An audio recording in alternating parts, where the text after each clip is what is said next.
Ang daming bunga ng peaches ko. Lahat sila nalalaglag lang. Yan po. Aking peaches.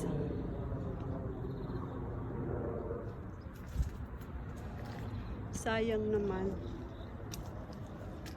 Sayang naman, hindi ko makuha. May word po ako, kaya ayan po, naglaglag na lang po siya.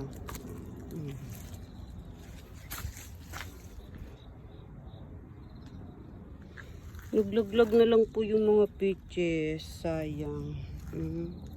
Kukunin ko yung iba. Yung pong ibang hindi pa nalalaglag, kukunin ko. Ang mga budo, walang pumipitas. Mga ubas, nabubulok na lang.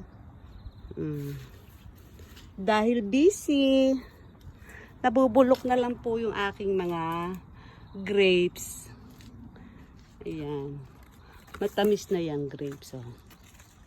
Pero ngayong araw na to, pipitas po ako niyan. Tamis. Wala busy-busy po kasi kaya hindi po napipitas yung mga ubas. Yan. Dami niya, oh.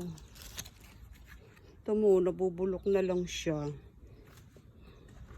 Kung sino may gusto, pwede po kayong pumunta. Sasayang ho yung aking ubas. Yan, mga peach. Sayang mga peach, oh. Nalaglag na lang siya lahat. Eh, umulan pa. Umulan pa. Ayan, umulan kasi, oh. Kaya, nalaglag po yung mga ano. Ayan. Ang dami pa naman bunga, oh. Pero kukunin ko po yung mga hinog na yan.